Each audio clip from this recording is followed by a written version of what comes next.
English with Lerato Mzangwa, Descriptive Paragraph, Writing and Presenting. Number 1, title, explains what the writing will be about. Often, the teacher will give you titles to choose from. Do not forget to write the title. Number 2, organization. How will you present your description? Remember, whenever we are doing writing, we need to have a mind map, rough draft, and a final draft. And your writing needs to be in the present tense, always. Where will you start to describe the scenario? Remember, when you are describing a scenario, it needs to flow. So, are you going to start describing from the top, going down, or from the bottom, going up? This way of writing ensures that your writing leads from one thing to another in a chronological order. Number 3, descriptive language. Vivid verbs allows the reader to have a clear picture of the action. Now, over here, when we write something that is descriptive, we need to make sure that our reader always has a clear picture of everything. So now we are focusing on the action. We always need to elevate our writing so that we keep our reader hooked. So instead of run, you use dot. Break, you use smash. Look, you use glare. Go, you use dash. So the verbs that you are going to pick will be according to what you are going to write about the topic. Then we look at precise adjectives.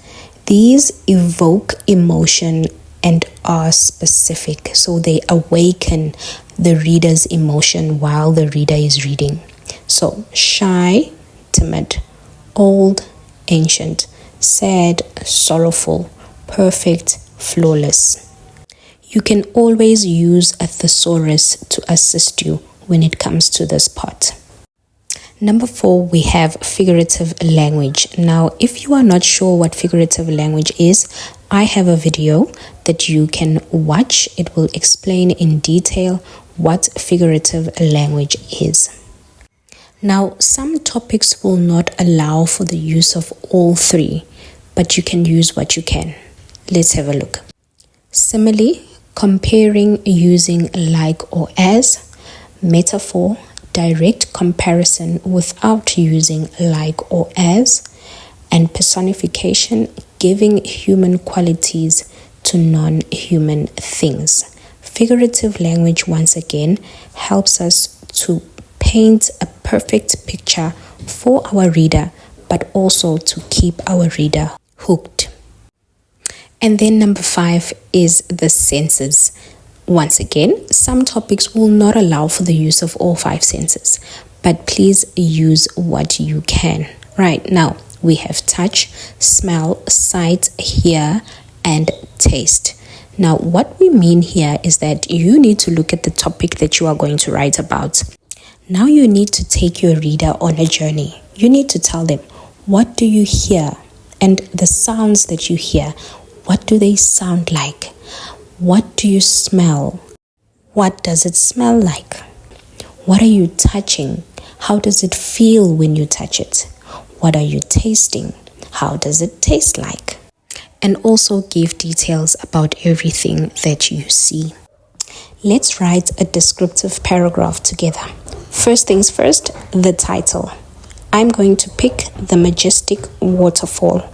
The organization. We are going to describe the waterfall from the top going down. Then I'm going to look at some descriptive language, vivid verbs. I am going to use cover, fall, roll, cry, brush, scream, and pop.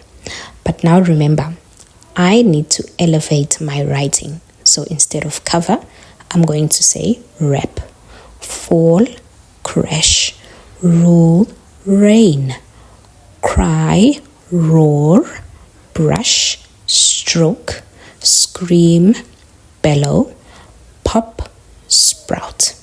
Remember, you can use thesaurus to come up with good vocabulary. Now we get to precise adjectives. Remember, adjectives tell me how something looks like. So instead of amazing, I'm going to use majestic, steamy, misty, fresh, crisp, softly, gently, green, greenery. Coming up with adjectives is a bit easier because you just need to look at your topic. What are some of the things you are going to describe? How do those things look like? And then you jot down your ideas. Now I'm going to look at figurative language. Now for my topic, I'm only going to use simile. Let's look at the simile. The waterfall that wraps the mountain like a thick winter blanket. Now I am looking at how the waterfall runs down the mountain. To me, it looks like a thick winter blanket. Next, I have lush greenery feeds off the wetland, sprouting out like packets of cauliflower. So I'm looking at the greenery surrounding the water. To me, it looks like cauliflower. Then lastly, I have personification. The water bellows down the mountain, misty with every crash. So bellows is a loud cry or a roar. So I am saying that the water is giving a loud cry as it runs down the mountain. Then I have the crisp breeze gently strokes my face along with its earthy scent. So I am looking at how the breeze touches my face and I am saying it strokes like a human being. Lastly, we look at the senses. So I am going to describe the smell and say it has an earthy scent. Sight, I'm going to look at misty and greenery. And then what I hear will be the water, the roaring and the crashing. Now that I have everything to begin my paragraph, I'm going to need a sentence that will grab my reader's attention. I call this the hook. To do this, you can ask a question, give a fun fact, share an opinion, show time or place. Now let's have a look at my paragraph. The majestic waterfall. Do you know of a faraway majestic sight that reigns over its kingdom? Hidden in a plain sight, a waterfall that wraps the mountain like a thick winter blanket. The water bellows down the mountain, misty with every crash. The crisp breeze gently strokes my face, along with its earthy scent. Lush greenery feeds off the wetlands, sprouting out like packets of cauliflower. And there you have it, my steppers, a descriptive paragraph. Let's recap. Number 1, you need a title. Number 2, organization. Make sure that it flows in chronological order. Number 3, descriptive language is our vivid verbs and our precise adjectives. Figurative language is your simile, metaphor, and personification. And then lastly, all your senses: touch, smell, see, hear, and taste. Remember, my steppers, practice makes perfect. You need to do it again and again and again. And please always go back and check your work. Usually your teacher gives you a rubric. Use that rubric as a checklist. Physically take a pencil and tick off as you go. Thank you for watching. Don't forget to subscribe if you haven't.